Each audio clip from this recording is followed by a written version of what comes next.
2024 buvo labai svarbus dirbtiniam intelektui. Viena vertus susiję pasiekimai buvo įvertinti Nobelio premiją už sukurtą didžiausią naudą žmonijai.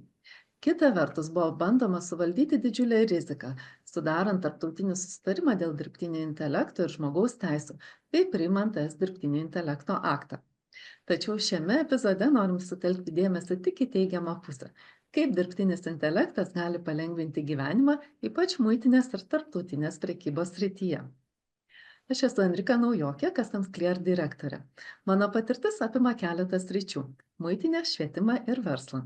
O šiuo metu mane ypač domina atsakymai į šios klausimus – kaip dirbtinis intelektas gali prisidėti prie žmogiško intelekto auginimo. Ir kaip užtikrinti, kad mąstymo neperleistume dirbtiniam intelektui. Kalbant apie pastarąją sritį, manau, kad svarbus vaidmuo tenka švietimui. Su manim šiandieną kolega Ramūnas. Ramūnai. Sveiki, mano vardas Ramūnas Šablinskas, esu Customs Clear vyresnysis mokslinis bendradarbis.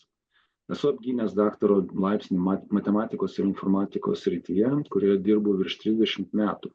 Tuo tarpu dirbtinio intelekto sistemos ir neuroniniai tinklai mane domina nuo pat studijų Vytauto Didžiojo universitete. Dirbtinio intelektų paremtos pokalbių robotų technologijos šiuo metu išgyvena pakilimą. Pagrindinis šių technologijų skirtumas, lyginant su kitomis informacinėmis technologijomis, yra šių sprendimų galimybė dirbti su informacijos prasme, galimybė vystyti semantinę teksto analizę.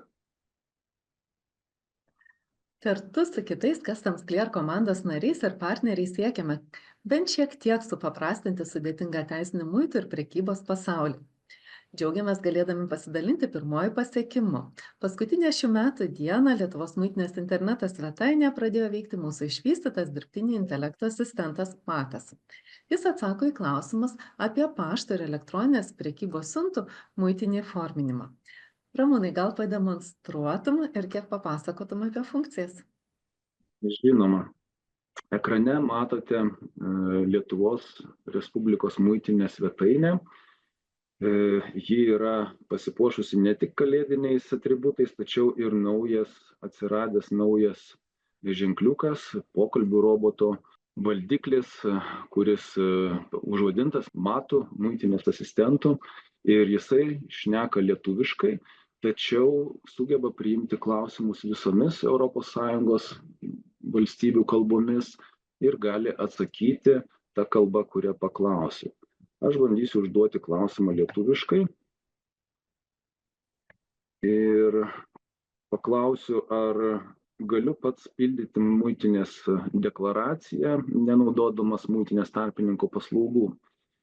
Rašydamas klausimą padariau vieną klaidą, bet asistentas suprato ir pateikė pakankamai detalų atsakymą su paaiškinimu, kokiose situacijose aš galėčiau užsipildyti savo importo deklaraciją pats. Gavęs atsakymą, aš taip pat galėčiau nueiti pagal nuorodas ir pasiskaityti detaliau. Asistentas atiduoda nuorodas į interneto svetainę, kur yra pateikta detalesnė informacija. Jeigu aš kažko nesupratau ir noriu užduoti sekantį klausimą, kuris pratęstų mano pokalbį, tai taip pat galim padaryti, nes asistentas atsimena visą kontekstą, atsimena pokalbį. Ir nors ir antrą kartą užduodamas klausimą padariau klaidą, kaip gauti ne EORI kodą, o ERORI, vis tiek asistentas suprato ir pateikė pakankamai detalę instrukciją, kaip tą padaryti. Taip pat leidžia man pasiskaityti informaciją pačiam. Ačiū Ramūnai. Ir iš tikrųjų technologija yra nuostabus įrankis ir taip pat ir todėl, kad veikia ne vien tik technologija. Nuorodas rinko ir informaciją tikrina, atsakymus peržvelgia ekspertai. Tai žmogus visada yra įsitraukęs į šį procesą. Ramūnai, turiu dar vieną klausimą. Didieji kalbų modeliai yra pagarsėję neigiama prasme tuom, kad jie haliucinuoja. Tai yra sugalvoja atsakymus, jeigu nežino, ką atsakyti. Ar Mato naudotojai taip pat gali susidurti su šia problema? Konstruodami sistemą mes stengiamės išvengti situacijos, kai pokalbių robotas pateikia visiškas fantazijas ir tai yra dažniausiai todėl, kad Pokalbio robotai, jie patys nesugalvoja atsakymo, jie naudoja tikimybinį modelį ir tas tikimybinis modelis jiems padiktuoja žodžių seką, kuri yra tikėtiniausias atsakymas. Tačiau jeigu jie kažkokios situacijos nežino arba ji nebuvo nusakyta apmokymo duomenyse, tai toks atsakymas gali būti netikslus. Tam, kad tokios situacijos išvengti, mes savo sprendime įvedėm papildomą žinių sluoksnį, kurį vadiname žinių biblioteka.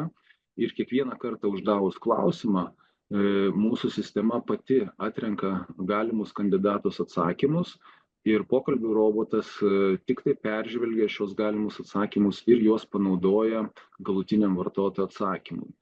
Jeigu žinių bibliotekoje mes nerandam informacijos, tai pokalbių asistentas, jisai supranta, kad tokio atsakymo pateikti negali ir atsako, kad negaliu atsakyti į šį klausimą. Tai norimas tikslumas yra pasiekiamas būtent per šį atsakymą, kad informacija nėra žinoma, jos nėra žinių bibliotekoje ir dėl to tas neigiamas atsakymas yra vertingas vartotojui atsakymas. Tai auksinis tiesiog atsakymas, o ne išgalvota pateikta informacija, kuri gali suklaidinti. Ačiū, Ramūnai, ir galiausiai norėčiau pabrėžti pagrindinius mato privalumus Lietuvos muitinės klientams, aptarnavimas visą parą ir standartizuoti atsakymai. Be to, padedant matui, muitinės kliento aptarnavimo skyriaus darbuotojai sutaupys laiko ir galės skirti daugiau laiko sudėtingiams klausimams. O kitame epizode mes pristatysim dar vieną dirbtinio intelekto asistentą. Taip pat planuojame epizodus apie įvairius su dirbtiniu intelektu susijusius klausimus. Tad sekite naujienas. Ir žinoma, nedvejodami kreipkitės į mus, jei norite sužinoti daugiau apie tai, kaip dirbtinio intelekto asistentas gali padaryti jūsų atitikties užtikrinimo komandą ar jūsų paslaugas efektyvesnės.